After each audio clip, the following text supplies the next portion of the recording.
que je vais laisser se présenter. Peut-être commencer par Anne-Sophie. Bonjour, je suis Anne-Sophie Gabriot, je suis Travel Manager chez Keolis.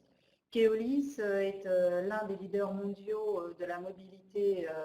Nous sommes présents dans 16 pays sur 4 continents et exploitent des réseaux de transport en commun de voyageurs en France, mais essentiellement donc, en Australie, à Boston, pour ne citer que des places importantes. Et Sébastien. Bonjour, je suis donc Sébastien Texier, je suis le cofondateur de Winglet. Winglet développe des solutions Big Data et IA d'optimisation des tarifs aériens et donc des budgets aériens, après avoir travaillé pendant une dizaine d'années chez Air France, notamment en tant que négociateur de contrats grand compte. Voilà. Pourquoi ce webinaire et pourquoi cette thématique? C'est avant tout parce que ce qu'on se rend compte, c'est que les politiques voyage au sein des entreprises sont souvent des documents, des procédures qui sont figées. Lorsque le marché, lui, est en pleine effervescence, la politique voyage est considérée à juste titre comme un levier d'optimisation, mais à condition justement qu'elle soit en réalité avec et le marché et la réalité terrain. Donc ce qu'on vous propose pour ce webinaire, c'est de rappeler de façon assez brève les enjeux d'une politique voyage, d'identifier quelques problématiques courantes qu'on rencontre chez nos clients ou nos prospects, mais c'est surtout d'insister sur différentes solutions qu'on va vous présenter et qui potentiellement que vous pourrez mettre en place au sein de vos organisations. Si vous avez des questions, n'hésitez pas à les poser tout au fil de l'eau par le chat du webinaire. Donc au niveau du premier enjeu de la politique voyage, c'est avant tout d'encadrer les déplacements professionnels. Les déplacements professionnels touchent une large population au sein de l'entreprise. C'est dans certains cas considéré comme un sujet dit touchy, et que ce soit des procédures de recommandation ou d'obligation, il est important d'encadrer tout ce qui a trait au déplacement professionnel. Et finalement, quelle que soit la stratégie que met en œuvre l'entreprise, que ce soit des stratégies de best buy, des stratégies de privilégier les contrats, d'open booking, etc.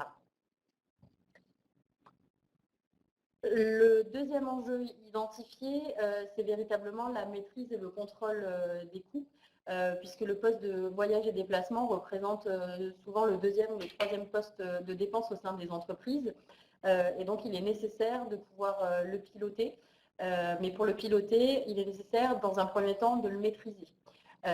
Donc, c'est tout l'enjeu du premier levier identifié comme étant la politique voyage. L'entreprise, quant à elle, a une obligation légale en matière de sécurité envers son collaborateur en déplacement. Et c'est la raison pour laquelle les politiques voyage, l'enjeu des politiques voyage, c'est également d'avoir une dimension sûreté-sécurité pour s'assurer d'être en cohérence avec la réglementation en vigueur. Et enfin, et pas des moindres, c'est le dernier enjeu de garantir le confort du voyageur, puisque le voyageur, c'est avant tout un collaborateur de l'entreprise qui se déplace à caractère professionnel et donc il a besoin d'être productif. Et sa productivité pourra être assurée que si l'on garantit son confort lors de son déplacement. Au niveau des blocages, ce qu'on se rend compte, c'est que dans un premier temps, déjà d'identifier le blocage, c'est déjà un début de résolution. On se rend compte que les problématiques les plus courantes, ce sont d'abord des politiques voyage dites vieillissantes. Parfois, on intervient chez des clients dans le cadre de projets de refonte de politique voyage et on se rend compte que les politiques voyage n'ont pas été remises au goût du jour depuis 2 ans, 5 ans, parfois 10 ans. Et qu'elles ne sont véritablement plus en adéquation avec la réalité terrain. Parfois, c'est arrivé qu'on trouve des plafonds hôtels, pour être assez parlant, à 60 € en Île-de-France, quand on se rend compte voilà, que sur le marché, c'est complètement décorrélé de la réalité. les politiques voyage sont parfois également non applicables dans les outils. Ça, Anne-Sophie pourra en parler. Mais on se rend compte que certaines règles édictées dans ces procédures ne peuvent pas être derrière réintégrées dans les outils qui sont préconisés par l'entreprise. Voilà, au moment où effectivement on se pose la question de revoir une politique voyage et d'y intégrer certaines règles, il est important de pouvoir s'assurer qu'elles seront paramétrables dans les outils. Je prends l'exemple tout simple du choix d'une classe dans un avion. On s'est rendu compte assez rapidement qu'on ne pouvait pas, dans l'outil, paramétrer des vols de jour, de nuit, et du coup, ça peut être problématique pour la suite pour mesurer cette compliance à la politique et s'assurer que la politique est efficace. C'est tout ce genre de petites choses, de petits réglages qui peut paraître assez simples dans la rédaction d'une politique, mais qui, in fine, peut prendre du temps et de l'énergie à contrôler ensuite que la politique est bonne sur ce point-là. Tout à fait, oui. Et troisième blocage identifié, et dont tu pourras également nous parler, c'est le fait que les politiques voyage sont parfois pas suffisamment couvrantes. Par là, on entend que les politiques voyage ne prennent pas forcément en compte tout ce qui a trait au déplacement du collaborateur au sens large. On parlait tout à l'heure de la sécurité, mais Anne-Sophie va pouvoir nous parler également de tout ce qui a trait au bleisure, donc qui consiste à rallonger son déplacement professionnel pour des raisons personnelles. Et donc ça, typiquement, ce sont des sujets qui sont encore aujourd'hui relativement peu couverts dans les politiques voyage. Effectivement, le bleisure est une problématique qui se fait de plus en plus. Les collaborateurs ajoutent une période de loisir à leur voyage pro et la responsabilité de l'employeur fait que, quelle que soit cette période de bleisure, l'employeur reste néanmoins responsable de son collaborateur pendant son déplacement. Il est important, au moins pour pouvoir sensibiliser le collaborateur à toutes ces problématiques sûreté, de pouvoir les intégrer dans une politique pour que, même si ça ne libère pas totalement l'entreprise de sa responsabilité, même pas du tout, que le collaborateur soit sensibilisé aux enjeux et aux raisons de son déplacement. Il est voyageur d'affaires avant tout et il représente aussi l'entreprise pendant son déplacement. Et il faut qu'il arrive à pouvoir faire la distinction, et l'entreprise aussi, entre une période de loisir et une période de déplacement pro-business. Tout à fait. Quatrième blocage identifié, c'est le fait que parfois les politiques voyage sont inadaptées. Inadaptées dans le sens où le niveau de granularité qui est apporté aux procédures et aux politiques voyage n'est parfois pas suffisamment fin pour qu'ils soient efficaces. Si on prend par exemple le cas d'une société et en fonction de la typologie de voyageurs qui aurait besoin de réaliser un Paris-Marseille, parfois les procédures vont tout simplement préconiser ou obliger le collaborateur à réserver par le train, par exemple, un aller-retour, sauf qu'on se rend compte que potentiellement le voyageur, son point de chute, il est proche de l'aéroport de Marignane et pas du tout proche de la gare Saint-Charles à Marseille. Donc derrière, le fait que les politiques voyage soient inadaptées, ça rend encore un peu plus parfois inefficaces ces procédures. Et dernier point, c'est que l'effet que les politiques voyage sont parfois méconnues dans l'entreprise. Elles ont souvent le mérite d'exister, mais ce qu'on se rend compte en interrogeant certains voyageurs ou assistantes, c'est qu'ils ont la connaissance qu'un document de référence existe, mais ils ne savent pas forcément où trouver les règles et les préconisations en place, et ils ne savent pas forcément la teneur finalement de toutes ces règles et procédures. Donc c'est encore ici un des blocages identifiés sur la performance de ces politiques voyage. Au niveau des solutions sur lesquelles on voulait s'attarder aujourd'hui, donc dans un premier temps, c'est d'identifier quelques quick wins très rapides pour garantir la performance de vos politiques voyage. Donc les principes clés à avoir en tête, c'est dans un premier temps que la politique voyage soit simple à interpréter. L'idée justement, c'est qu'il n'y ait pas place à l'interprétation dans vos procédures et politiques voyage pour que le collaborateur, quand il a besoin de s'y référer, il ne se pose pas une tonne de questions sur les règles à respecter et que ce soit suffisamment clair et explicite pour qu'il gagne du temps et qu'il n'y ait pas de confusion dans les règles en place. Il faut qu'elle soit également simple à actualiser. Ce qu'on se rendait compte et dont on parlait tout à l'heure, c'est que les politiques voyage sont souvent vieillissantes. De fait, les politiques voyage doivent être simples à actualiser, ne serait-ce que pour qu'elles le soient au fil de l'effervescence du marché également. Paramétrer aussi dans les outils, il faut pas que ça devienne quelque chose de très compliqué si on change un paramètre de la politique. Il faut pouvoir actualiser le contenu, mais aussi ses applications dans les différents outils, si on est équipé de SBT, comme ça peut être le cas dans beaucoup de grosses boîtes. Exactement. Elle doit être également simple à communiquer. Donc là, typiquement, c'est d'éviter que ces documents-là représentent des pavés de 70-80 pages, mais c'est de faire des procédures et des politiques voyage, des documents simples, simples à communiquer, simples à lire et simples à digérer pour le collaborateur. Mais c'est également qu'elles soient en phase avec les contraintes et enjeux business. En fonction de la typologie de vos déplacements, de la typologie de vos voyageurs, c'est apporter ce niveau de granularité qui est parfois pas représenté. Avoir également un scope d'application clairement défini. Ce qu'on se rend compte, c'est que parfois, certaines politiques voyage groupes vont aller à l'encontre de politiques voyage locales ou inversement.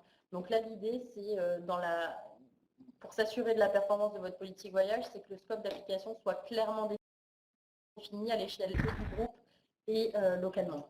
Il est vraiment important de pouvoir faire un audit des politiques ou des procédures qui sont déjà applicables. Et puis surtout aussi ouvrir un peu le champ de ces politiques d'investigation, sortir un peu des procédures typiquement de voyage, mais de regarder aussi les procédures qui pourraient traiter de façon indirecte toutes ces problématiques voyage, pour essayer in fine d'avoir, même dans ces politiques qui le traitent de façon indirecte, d'avoir une homogénéisation dans les façons de voyager, dans les niveaux de confort, pour ne pas être confronté à avoir un choix à faire entre telle ou telle politique qui serait plus ou moins avantageuse pour le collaborateur. L'idée étant d'avoir là une politique applicable, quel que soit le contexte. Je pense notamment à tout ce qui est mesures d'accompagnement dans le cadre de mobilité, des choses comme ça qui traitent le voyage de façon indirecte. Tout à fait. Et également de prendre en compte les contraintes locales. Ça, typiquement, c'est le fait d'intégrer que sur certains marchés, certaines plaques, les possibilités de transport, d'hébergement ou autre vont différer d'un endroit à un autre. Typiquement, si on préconise le train en France ou en Allemagne, on sait que le réseau ferroviaire est assez bien développé. A contrario, dans notre pays, il le sera un peu moins. Donc là, l'idée, c'est vraiment de prendre en compte les contraintes locales pour ne pas aller justement à l'encontre de cette efficacité du collaborateur en déplacement. Une méthode dont on voulait vous parler aujourd'hui, le design thinking. Donc l'idée de cette méthode-là, c'est de replacer l'humain au centre du processus. Donc le design thinking, c'est tout simplement une approche de l'innovation qui est centrée sur l'humain. C'est une méthode de conception globale qui va véritablement placer l'utilisateur au centre du process. Donc l'idée, c'est de participer à un projet de co-construction de politique voyage au travers d'un projet dit collaboratif et en faisant intervenir l'intelligence collective.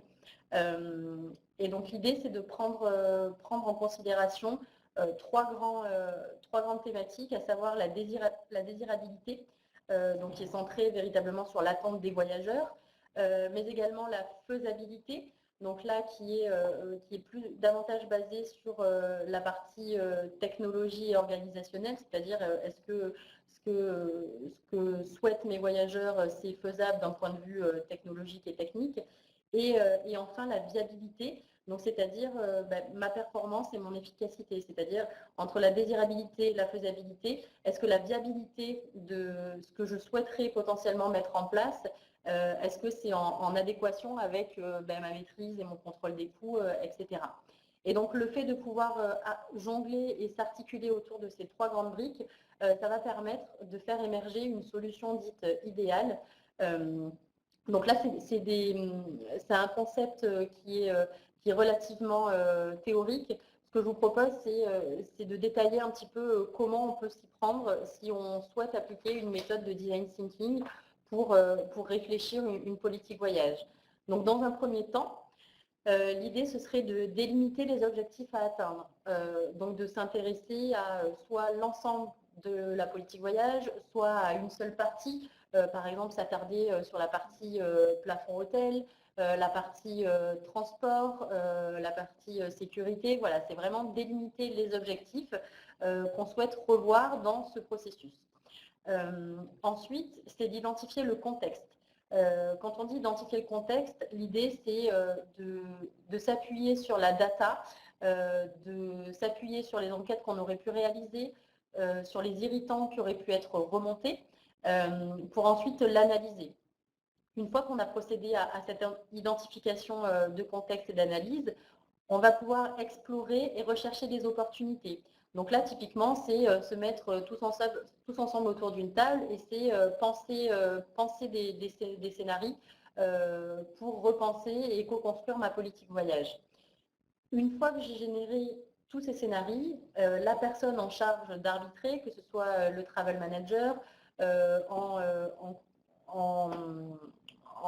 pardon, je perds mon mot, ou le directeur des ressources humaines ou quelques personnes qui soient dans l'entreprise, il va falloir procéder à un arbitrage. L'arbitrage, il va être basé sur les fameuses 3 grandes briques qu'on a vues tout à l'heure, donc la faisabilité, la viabilité et la désirabilité. Et une fois qu'on a arbitré toutes ces nouvelles règles et procédures, l'idée, c'est de les rédiger et ensuite de les mettre en œuvre. Pour garantir la méthodologie du design thinking de façon efficace, on va s'appuyer sur 3 grands leviers, 3 grandes thématiques en tout cas, qui est de travailler en équipe pluridisciplinaire. L'idée, c'est de réunir à la fois les compétences, les connaissances, les savoir-faire et les modes de pensée qui vont être complémentaires tout au long du process. Mais c'est également laisser le plus de liberté possible aux équipes, c'est-à-dire d'autoriser l'erreur, de ne pas forcément censurer, puisque derrière, en prenant en compte tout ce qui a trait à la faisabilité, à la viabilité, de toute façon, on va également pouvoir arbitrer. Et c'est enfin faire preuve d'empathie, puisque cette méthodologie est véritablement centrée sur l'humain. Donc il est nécessaire de laisser et de placer le voyageur au cœur de la procédure voyage, pour pouvoir prendre en compte toutes les catégories de voyageurs qu'on peut aussi avoir au sein de l'organisation. Effectivement. Et puis justement pour vous aider, en tout cas si ce genre de méthode, alors là l'idée c'est pas vous proposer des solutions qui soient complètement exhaustives, mais en tout cas ce qu'on a identifié c'est que cette méthode-là de design thinking, en replaçant l'utilisateur au centre du process, on a aujourd'hui des outils qui sont très performants et qui vont pouvoir vous aider à identifier le contexte, notamment grâce à des données très complètes et très fines, comme par exemple le propose l'outil Winglet. Donc je vais laisser la parole à Sébastien pour vous présenter ce bel outil. Merci beaucoup. Merci beaucoup Hélène. Donc effectivement, nous, Winglet, aujourd'hui, les achats aériens, c'est souvent la dominante, la plus importante des achats voyages. C'est souvent entre 60 et 70% des dépenses totales de voyage. Nous, ce qu'on a développé au travers de Winglet, c'est un moteur de tarification qui soit au service des entreprises. Donc en fait, c'est d'abord une plateforme Big Data qui collecte chaque jour jusqu'à 8 milliards de tarifs et qui, en traitant ces données-là, va nous permettre de pouvoir reconstituer le premier historique tarifaire aérien. Un historique tarifaire, c'est-à-dire que la première chose, c'est que n'importe quel billet que vous avez pu réserver dans le passé, on va pouvoir retrouver toutes les alternatives qui étaient disponibles au moment de la réservation de ce billet en fonction de différentes typologies, que ce soit de la flexibilité, des alternatives sur des vols, d'autres cabines de confort et aussi voir quels étaient les impacts économiques en fonction d'une anticipation un peu plus précoce de l'achat. L'intérêt de développer cet historique, c'est de pouvoir travailler sur la totalité de la chaîne de valeur des achats aériens. Beaucoup de pratiques se sont développées, malheureusement ou heureusement, par rapport à l'absence de cet historique. Et aujourd'hui, grâce à l'historique, on est capable de faire tout un ensemble de services pour accompagner les travel managers, aussi bien de l'audit tarifaire qu'une réelle quantification de l'anticipation de l'achat. C'est bien de dire plus vous achetez tôt, plus on fait économiser l'entreprise. C'est encore mieux de montrer la réalité économique de ce que ça peut avoir, et puis on va vous le montrer. Ça peut aussi aider à négocier vos contrats avec les transporteurs aériens, ça permet d'optimiser sa politique de voyage, ça permet aussi de vérifier la bonne adéquation entre la politique de voyage et les comportements des voyageurs. Alors, voilà. Donc, la première chose, nous, Winglet, on travaille avec Axis, on veut développer 3 grands piliers. Le premier, c'est de challenger la politique de voyage. On considère qu'effectivement, comme le disait Hélène, une politique de voyage, elle doit d'abord être simple, elle doit être applicable. Et on considère qu'il y a 4 grands piliers, 4 grands leviers qui vont participer d'une bonne politique de voyage. C'est d'abord la flexibilité en fonction des comportements de vos voyageurs. Certains voyageurs auront tendance à annuler très souvent leur billet. Effectivement, un billet flexible se justifiera, mais vous avez aussi certains voyageurs qui finalement n'annulent que très peu leur billet, et un billet restrictif a finalement une pertinence économique beaucoup plus importante. Il y a évidemment le confort. On peut se rendre compte que bien appliqué, bien anticipé, parfois une politique en business n'est pas forcément beaucoup plus coûteuse qu'une politique en premium, par exemple. Et ça participe du confort du voyageur. C'est évidemment être capable de sensibiliser sur l'anticipation que permet, les économies que permettent l'anticipation. Et puis enfin, ça nous permet, il y a aussi tout simplement le fameux débat entre le best buy et des accords transporteurs. C'est un grand sujet en ce moment, et là aussi, en fonction de votre typologie de trafic, il est important de pouvoir savoir si les tarifs qui sont proposés dans le cadre de contrats transporteurs sont réellement disponibles, de la même façon que les contrats best buy ne permettent pas toujours d'avoir accès à ces tarifs-là, aussi bien disant soit-il. Le deuxième levier important, c'est une fois que cette politique de voyage est quantifiée, définie, mise en place, c'est de pouvoir suivre la performance de cette politique de voyage. Elle va se faire au niveau de différents acteurs. C'est d'abord les collaborateurs. Est-ce que les collaborateurs appliquent, quels sont les collaborateurs qui ont la meilleure performance? On peut les inciter, on peut même les incentiver par rapport à une bonne application. Et ça, c'est quelque chose de fondamental. De la même façon, s'assurer que la relation entre l'entreprise et la TMC qui distribue les agences joue bien dans le sens de l'économie. Là aussi, s'assurer que l'agence va mettre à disposition les meilleurs tarifs disponibles, qu'elle pilote bien l'application de votre politique de voyage. Et de la même façon, un outil de réservation en ligne doit être paramétré et de pouvoir suivre au travers des historiques que l'on peut proposer, de s'assurer que le paramétrage d'un SBT est effectivement bien efficace. C'est au travers de ça qu'on peut voir parfois des tarifs qui finalement ne remontent pas, tout simplement parce qu'un paramétrage a été omis. La troisième optimisation, c'est sur toutes les transactions. Là, on était en pilotage, en regardant le rétroviseur, on peut aller jusqu'à un pilotage en temps réel qui est d'identifier directement, automatiquement, par des sources indépendantes que nous proposons, tous les tarifs qui ne respectent pas la politique de voyage en lançant des alertes. Ça peut être pour une logique de contrôle.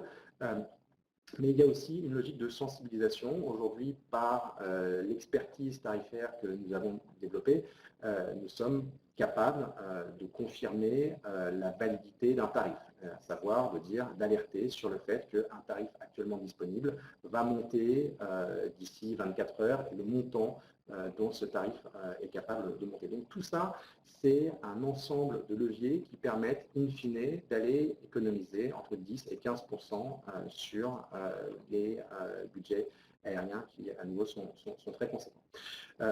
Pour terminer, je pense que le mieux, c'est quand même de faire une petite démonstration de ce que peut nous permettre l'outil. On a voulu vous présenter deux éléments. Le premier, c'est un outil qui va vous permettre de quantifier dynamiquement l'impact économique de tout changement dans votre politique de voyage.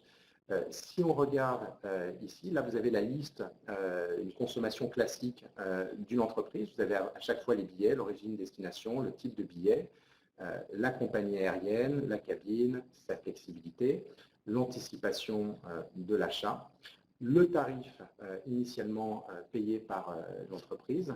Et nous, on va recalculer jusqu'à 1700 alternatives en fonction des différents critères de cabine, de flexibilité, de la compagnie aérienne et de l'anticipation d'achat. Et pour chacun de ces tarifs, on va proposer le tarif qui était le moins cher du moins cher, toute configuration dans le meilleur des cas, et le tarif le moins cher qui correspond aux critères que l'on peut sélectionner sur le bandeau de gauche. Donc, par exemple, si on bascule d'une politique de full flex en restrictif, on va aller tout de suite voir l'impact économique que cela peut avoir avec en haut à droite les savings totaux que cela représente. Ce savings, forcément, il va varier en fonction de l'anticipation de l'achat. Là aussi, vous pouvez faire varier. Vous voyez que si jamais on achète des billets restrictifs 2 jours avant le départ, l'impact économique n'est pas du tout le même. Voilà, ça c'est le premier cas de figure. Le deuxième cas de figure qu'on voulait vous présenter, c'est la partie aide à la négociation. Là, on va avoir le benchmark de 2 transporteurs, Air France et American Airlines, sur Paris-New York, en business. Et vous allez avoir 2 tarifs moyens qui sont assez différents. On voit qu'Air France est beaucoup moins cher. Simplement, comme vous le savez sans doute, les compagnies aériennes font varier leur prix en ouvrant ou fermant ce qu'on appelle des classes de réservation. Et la conséquence de ça, c'est qu'en fonction de votre anticipation de l'achat, ces classes sont plus ou moins ouvertes. Et donc, si vous engagez très tardivement, vous verrez que effectivement Air France est moins cher que American Airlines.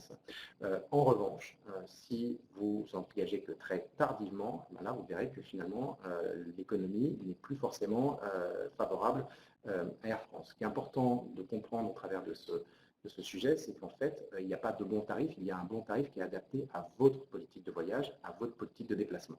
Cet exemple-là est encore plus marquant en cabine économique, où là aussi, on va voir jour par jour l'étendue des classes qui sont ouvertes ou non à la vente. On voit 2 prix qui paraissent totalement similaires au départ, mais à nouveau, vous voyez, 266 par rapport à 258 €, on est pratiquement à prix égal. À nouveau, si vous engagez tardivement, vous allez voir qu'Air France est légèrement moins cher. Si vous vous engagez très tardivement, là, on a un rapport de 1 à 3. Voilà, c'est vraiment pour illustrer, en fonction de politique de voyage, c'est pas forcément la bonne, enfin, une compagnie n'est pas toujours la plus adaptée. Il faut aller un peu plus dans le détail, et nous pensons que c'est là que sont le plus gros gisements d'économie. Voilà, c'était deux exemples pour illustrer la puissance de ce qu'on peut faire avec la data pour affiner la pertinence économique d'une politique de voyage. Merci beaucoup, Sébastien.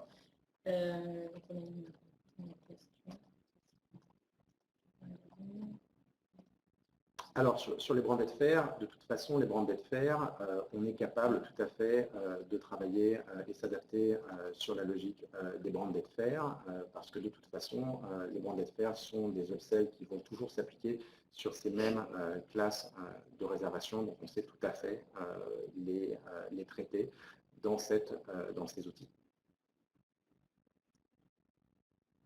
Et puis pour conclure un petit peu cette présentation, je souhaitais également vous parler d'une nouvelle offre que lance Axis Odyssey, qui s'appelle l'offre Booster, et qui en fait intervient chez des clients ou des prospects qui ont déjà mis en place un certain nombre de choses et qui ont un niveau de maturité assez élevé, mais qui identifient qu'il y a toujours potentiellement des pistes d'optimisation sans savoir vers quoi se diriger. Donc notre méthodologie pour parvenir à traiter ça, c'est dans un premier temps de comprendre et d'analyser l'existant. Donc là, ce qu'on entend, c'est d'analyser par exemple le taux d'adoption, la compliance à la politique voyage, d'étudier les paramétrages outils, d'analyser les comportements d'achat, d'analyser les points de friction qui auraient pu déjà remonter, analyser la gouvernance en place, et tout ça, c'est évidemment pas exhaustif, mais c'est souvent ce qu'on rencontre. Et ensuite, une fois qu'on aura compris et analysé tout cet existant-là, on sera à même d'identifier et de mettre en place un plan d'action qui sera adapté à votre organisation au travers de communication, de formation, de sensibilisation ou d'organisation. Voilà pour ce que constitue l'offre Booster. Je ne sais pas s'il y a d'autres questions ou s'il y a des commentaires particuliers de votre part. Nous, on est en tout cas très disponibles pour les questions. Je pense que c'est pour rendre le format ouvert. Tout à fait. Donc n'hésitez pas, pour poser vos questions, à vous servir du chat que vous avez normalement sur la gauche de votre écran.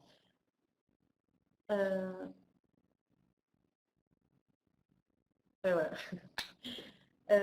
Comme le disait Kenan tout à l'heure dans le chat, on vous enverra pour ceux qui souhaitent cette présentation, avec également le contact de Sébastien pour découvrir Winglet un peu plus en détail. Voilà, donc si vous avez bien sûr plus de questions, plus de précisions, on sera ravis de pouvoir répondre à toutes vos interrogations et de vous aider justement au travers de nos outils à affiner et de mettre en place les bonnes pratiques. Oui, et dans les paramétrages aussi. Tout à fait. On attend peut-être encore une minute s'il y a des questions, puisque je vois qu'il y a encore 21 participants, donc surtout n'hésitez pas.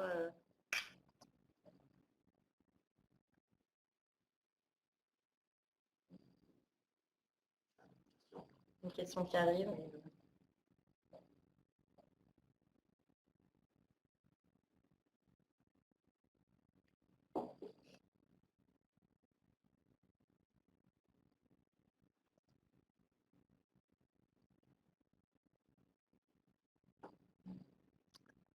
C'est une bonne question. Malheureusement, non.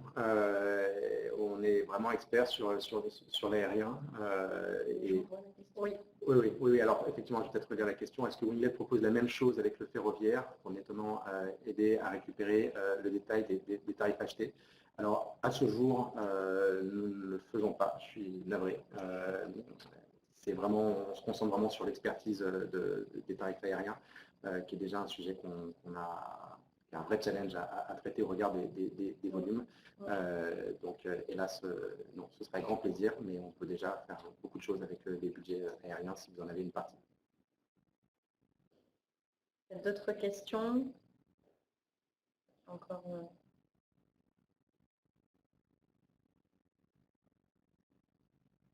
En tout cas, n'hésitez pas.